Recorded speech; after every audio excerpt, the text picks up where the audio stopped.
اسلام آباد، راولپنڈی اور Adiala Washington D C میں آنے والی بڑی تبدیلی کو سانس روک کر دیکھ رہے ہیں۔ جیسے ہی ٹرمپ اپنا آفس سنبھالیں گے امریکہ میں تو سب کچھ بدل جائے گا، لیکن سوال یہ ہے کہ یہاں بھی پاکستان میں کچھ بدلے گا؟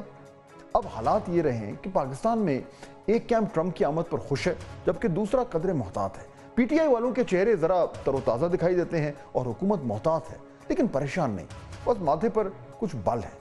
ہوا کچھ یوں کہ ملک کے فیصلہ ساز امریکہ میں خان کے حامیوں کو ذرا انڈر اسٹیمیٹ کر گئے، لیکن وہاں شاید لابنگ اچھی جو ہے وہ کی گئی، جس کا نتیجہ یہ ہوا کہ رچرڈ گرینیل صاحب کی پوسٹوں جو ہے وہ ان کی صورت میں یہ لابنگ کے جو ایفرٹس ہیں وہ نظر آئے، اور اب حال میں ہی گرینیل نے عمران خان سے متعلق پوسٹوں کا جو ایک طوفان برپا کیا ہوا تھا وہ اب کچھ حد تک تھما ہوا ہے۔ لیکن ٹرمپ جو ہیں وہ کئی قدم آگے جا سکتے ہیں اور ان کے ساتھ ساتھ جو ہے وہ کیونکہ ایک انپریڈکٹیبل ان کی شخصیت ہے تو اس لیے کچھ بھی وہ کر سکتے ہیں۔ ادھر ملکی سیاست کو دیکھیں تو 190 ملین پاؤنڈ کے کیس کے بعد مذاکرات پر تو گہرے بادل جو ہیں وہ چھائے ہوئے ہیں، لیکن ساتھ ہی سب کی نظریں اسلام آباد ہائی کورٹ پر بھی لگ گئی ہیں۔ 190 ملین پاؤنڈ کیس اب اسلام آباد ہائی کورٹ میں چلے گا اور یہ نظر ثانی درخواست بالکل بھی آسان نہیں ہوگی۔ یہاں یہ بات اہم ہوگی کہ کیس لگتا کس بینچ کے سامنے ہے۔ اسلام آباد ہائی کورٹ کے دو نئے جو جج ہیں وہ حلف اٹھا چکے ہیں اور یہ کیس اب کہاں لگتا ہے، میرے خیال میں یہ بہت ہی ایک امپورٹنٹ ڈیولپمنٹ ہوگی۔ حکومت کی طرف سے نظر دوڑائیں تو پچھلے ایک ہفتے سے حکومت کچھ حد تک مطمئن دکھائی دے رہی ہے، جس کی وجوہات سمجھنا زیادہ مشکل نہیں ہے۔ وہ جانتی ہے کہ پی ٹی آئی نے اپنے تمام کارڈ جو ہیں وہ کھیل لیے ہیں، سیاسی مخالف کمزور ضرور نظر آتا ہے، جبکہ حکومت معاشی حالات میں آنے والے استحکام سے حوصلہ بھی کچھ حد تک حاصل کر رہی ہے۔ حکومت کو اسٹیبلشمنٹ کے ساتھ مضبوط تعلق پر بھی اعتماد ہے اور یہ بھی جانتی ہے کہ اس کی مذاکراتی ٹیم پی ٹی آئی کے ساتھ نسبتاً مضبوط پوزیشن سے بات کر رہی ہے۔ پی ٹی آئی کے مطالبات مانے جانے کے امکانات پہلے روز سے ہی بہت کم تھے اور اب تو حکومت نے کیونکہ تحریری جواب بھی تیار کر لیا ہے جس میں پی ٹی آئی کو جو ہے وہ صاف جواب بھی ملنا ہے۔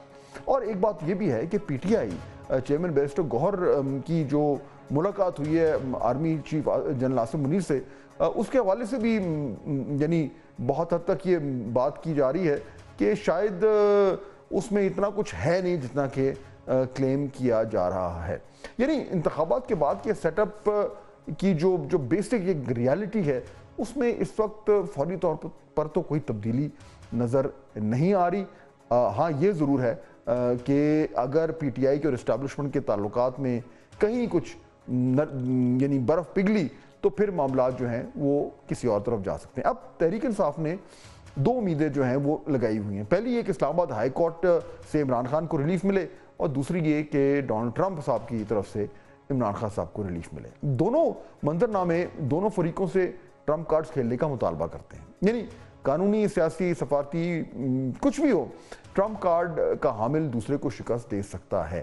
یہ کھیل جو اس وقت کچھ حد تک یک طرفہ لگ رہا ہے یہ تبدیل بھی ہو سکتا ہے۔ حکومت کو بھی قدم بڑے پھونک کے رکھنے ہوں گے اور ورنہ وہی ہوگا جو امریکہ میں تحریک انصاف کے حمایتیوں کو لے کر ہوا ہے کہ معاملات کو انڈر اسٹیمیٹ کر گئے۔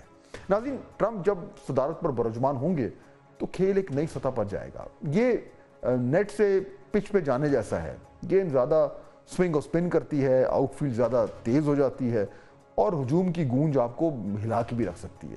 حکومت اگر مذاکرات اور امریکہ دونوں معاملات کو سنبھال لیتی ہے اور خان کو رہا نہیں کرتی تو آنے والے مہینوں میں اس کا سفر نسبتاً ہموار ہو سکتا ہے۔ لیکن ڈونلڈ ٹرمپ کی طرف سے اگر کچھ ایسی پوزیشن لے لی گئی جس سے حکومت پاکستان پر عمران خان صاحب کے حوالے سے پریشر آیا تو پھر معاملات بڑی تیزی سے تبدیل بھی ہو سکتے ہیں۔